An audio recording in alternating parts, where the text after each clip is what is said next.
Job లేక ఇబ్బంది పడుతున్నారా? అయితే మెడికల్ కోడింగ్ మీకు మంచి ఆప్షన్. వెంటనే కాల్ చేసి కోర్సులో జాయిన్ అవ్వండి.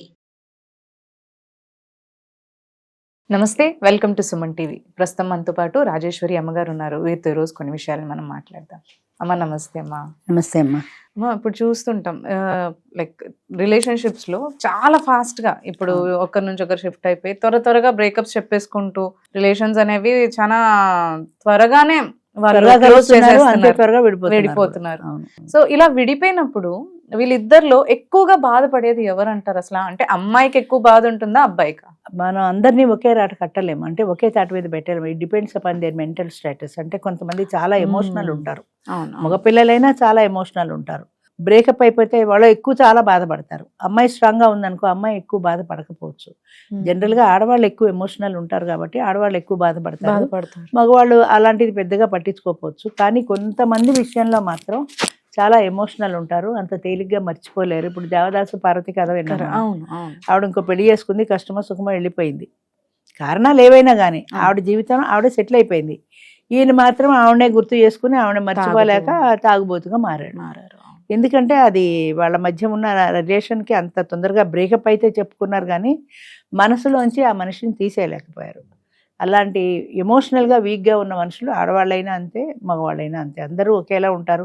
ఆడవాళ్ళందరూ తేలిగ్గా మర్చిపోతారు, లేదా మగవాళ్ళందరూ తేలిగ్గా మర్చిపోతారని చెప్పలేము. అంటే అనుకుంటారు కదా, ఇప్పుడు బ్రేకప్ తర్వాత పెళ్లి చేసుకున్న ఏదో అమ్మాయి వెళ్ళిపోయిందంటే తన హస్బెండ్ ఫ్యామిలీతో పిల్లలతో మర్చిపోతుంది త్వరగా, అబ్బాయిలు మర్చిపోలేరని అనుకుంటూ ఉంటారు. అవును, కొంతవరకు కరెక్ట్ అది కూడా. ఎందుకంటే అమ్మాయి పెళ్ళి అయిన తర్వాత కష్టమో సుఖమో ఇష్టం లేని పెళ్ళే చేసుకున్నా పిల్లలు సంసారంలో నెమ్మదిగా గతాన్ని మర్చిపోగలుగుతుంది.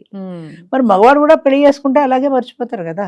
ఇప్పుడు అమ్మాయి ఎలా ఉందో ఈయన కూడా అలాగే బలవంతంగా పెళ్లి చేసుకున్నాడు అనుకో, కొన్నాళ్ళు ఆమెతో సరిగా ఉండలేకపోవచ్చు. కానీ ఒకే ఇంట్లో ఇద్దరు కలిసి ఉన్న తర్వాత కొన్నాళ్ళకి ఆమె మీద ఆయనకి అభిమానం ఏర్పడచ్చు, ఆప్యాయత ఏర్పడచ్చు. అలా నెమ్మదిగా ఆయన మర్చిపోవచ్చు. మరుపు అనేది భగవంతుడు పెట్టిన వరం నన్ను అడిగితే. ఎందుకంటే ప్రాణం పోయినా కూడా అదే మనిషిని తలుచుకుంటూ విపరీతమైన దుఃఖపడతారు కొత్తల్లో. ఎవరైనా ఒక మనిషి పోతే అది సంవత్సరాలు నడుస్తున్న కొద్దీ అది కొంచెం తగ్గుతుంది, ఆ బాధ తీవ్రత తగ్గుతుంది. ఎంచేత ఆ పోయినప్పుడు ఉన్నంత బాధ తర్వాత ఉండదు. ఇప్పుడు మనసుకి శరీరానికి గాయమైనా కూడా విపరీతమైన నొప్పి ఉంటుంది, అది రోజులు గడుస్తున్న కొద్దీ నెమ్మదిగా తగ్గుతుంది. ఇది కూడా అంతే, అంచేత గడుస్తున్న కొద్దీ ఆ తీవ్రత తగ్గుతుంది. అలాగే బ్రేకప్ విషయంలో కూడా బాధపడినప్పటికీ కూడా అది స్లోగా తగ్గుతుంది. దాన్ని వాడు ఎంత తొందరగా తగ్గించుకోగలిగితే అంత తొందరగా. ఇప్పుడు బ్రేకప్లో చాలా ఈజీ అయిపోయింది. ఇలాంటి ఎమోషనల్ రిలేషన్స్ లేవు కాబట్టి వీడికి బ్రేకప్ చెప్పేస్తారు, అవతల వాళ్ళకి హాయ్ చెప్పేస్తారు. ఎట్ ది సేమ్ టైం ఇక్కడ బ్రేకప్ అక్కడ హాయ్ ఒకేసారి అయిపోతాయి.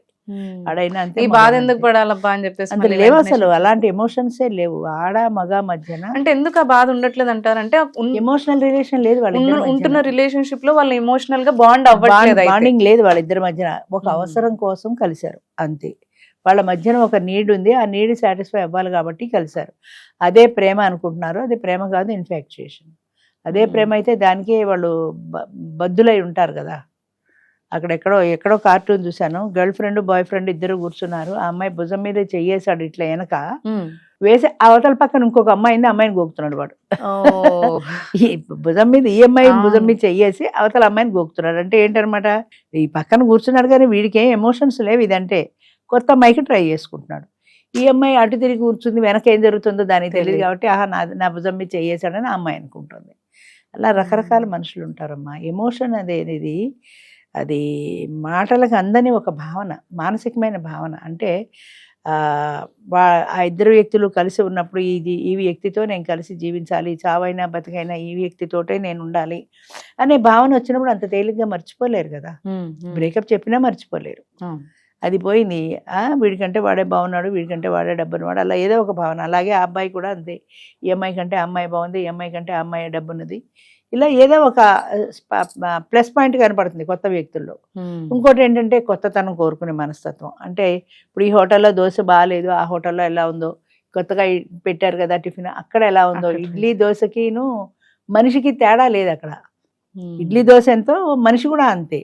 ఈ అమ్మాయితో కొన్నాళ్ళు అయిపోయింది కదా, కొత్త అమ్మాయికి లైన్ వేద్దామా, లేదా కొత్త అబ్బాయికి లైన్ వేద్దామా, అంటే మార్పు కోరుకుంటున్నారు ప్రజలు. ఇలా mainly. అయిపోయేసరికి మనుషుల్లో కూడా మన రిలేషన్స్ పట్ల ఇన్సెక్యూరిటీ పెరిగిపోయింది. ఇంకా పెరిగిపోతుంది, సహజమే ఇది. బయటికి వెళ్ళినా కానీ ఇప్పుడు మేము అనుకుంటాం అమ్మాయి వెళ్ళినా అబ్బాయి వెళ్ళినా కానీ ఎవరితో వెళ్తున్నారో లేదంటే ఎవరితో మాట్లాడుతున్నారో అని ఇన్సెక్యూరిటీ పెరిగిపోతుంది మరి ఇలా చూస్తుంటే అయితే. అవును, అది ఎవరిది వాళ్ళదేనమ్మా. అంటే ఇప్పుడు నేనున్నాను, నేను సంపాదించుకుంటున్నాను, నేను హాయిగా హాస్టల్లో ఉన్నాను, నాకు ఫ్రీడమ్ ఉంది, నాకు ఈ వ్యక్తితో పరిచయం అయింది, ఎక్కడో ఫేస్బుక్లోనో ట్విట్టర్లోనో ఎక్కడో పరిచయం అయింది, 2 సార్లు కాఫీ షాప్లో కలిసాము, 3ఓసారి సినిమా హాల్లో కలిసాము, 4ఓసారి ఓయో హోటల్లో కలిసాము, అంతే. ఓయో హోటల్స్ కూడా అనుకూలంగా ఉన్నాయి కదా. అంచేత ఇవన్నీ అది ఒక దాన్ని ఏమంటారంటే అన్నీ కూడా చివరికి లీడ్ చేసేది ఎక్కడికంటే ఓయో హోటల్లో కలవడానికే లీడ్ చేస్తుంది. ఈ కాఫీ షాప్లో కానీ సినిమా హాల్లో కానీ ఏం కానీ చివరికి లీడ్ చేసేది అల్టిమేట్ గోల్ అది.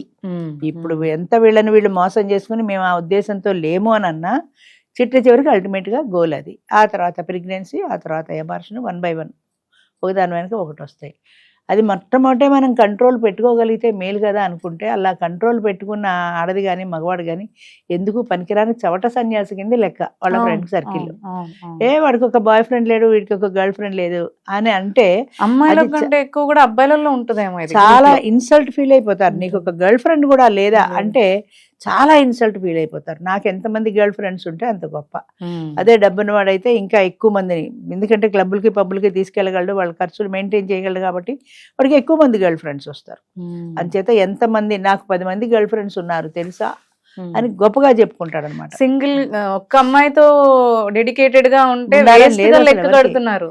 అదే అందుకే అంటున్నాను, వాడికి అసలు లేరు అన్న ఒక్క అమ్మాయితో వీడియో ఒక్కదాంతో పట్టుకు వెళ్ళాడుతున్నాడు అనేవాళ్లే గాని అలా ఎకసక్కాల వీళ్ళకి విల్ ఏది అన్నాడు. నేను అలా 10 మందితో బజార్ కుక్కను కాదు తిరగడానికి అని వీళ్ళు జవాబు చెప్పగలగాలి.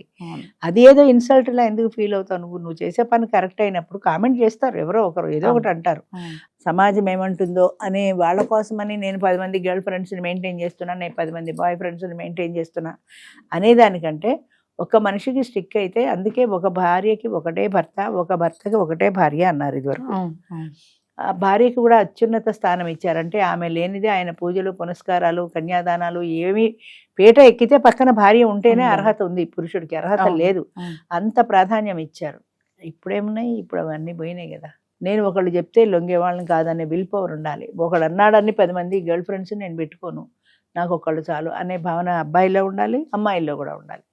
ఆ విల్ పవర్ ఉంటేనే వాళ్ళు ఎవరన్నా సమాజాన్ని కానీ మనుషుల్ని కానీ లక్ష్య పెట్టారు. అయితే అదే ఇంత అటాచ్డ్ ఉంటే ఎవరైతే ఇలా అటాచ్డ్ ఉంటారో వాళ్ళే ఎక్కువ బాధపడతారు అంటారు, వీళ్ళని కాదు వాళ్ళని. సహజంగా ఆ ఎమోషనల్ ఒకటి, ఆ వీక్ మైండ్ ఒకటి, ఆ మానసికంగా వాళ్ళు బలహీనలు అయినప్పుడు ప్రతి చిన్న విషయానికి దాని ఇంపాక్ట్ వాళ్ళల్లో ఎక్కువ ఉంటుంది. అంటే ఒక పరీక్ష ఫెయిల్ అయితే బాధ ఎక్కువ ఉంటుంది, ఒక బ్రేకప్ చెప్తే బాధ ఎక్కువ ఉంటుంది, పేరెంట్స్ తిడితే బాధ ఎక్కువ ఉంటుంది. ఏ విషయానికైనా చాలా ఎమోషనల్ అవుతారు మానసికమైన బలహీనత ఉన్నవాళ్ళు. అది స్ట్రాంగ్ చేసుకోవాలి. స్ట్రాంగ్ ఉన్నవాళ్ళు ఎలాంటి బాధపడరు. అసలు దీన్ని స్ట్రాంగ్ ఈ ఒక్క విషయంలో కాదు, అన్ని విషయాల్లో చేసుకోవాలి, అన్ని విషయాల్లో ఉండాలి. ఇవాళ వాడు నన్ను కాఫీ తీసుకెళ్లేదు కాబట్టి బ్రేకప్, ఇవాళ సినిమా తీసుకెళ్లేదు కాబట్టి బ్రేకప్ అనే చిన్న చిన్న విషయాలకి బ్రేకప్లు చెప్పుకోవటం లేదా విడాకులు తీసుకోవటం, అది అంతే కదా. నాకు ఇవాళ చేరుకోనమంటే చేరుకోవాల, అంతే డైవర్స్. అంచేత మైండ్ స్ట్రాంగ్గా ఉండాలి. ఒక మనిషికి ఒకళ్ళే అన్న భావన ఉన్నప్పుడు అది స్ట్రాంగ్గా ఉంటుంది. అలాగే అమ్మా, థ్యాంక్ యూ అమ్మా. Thank you.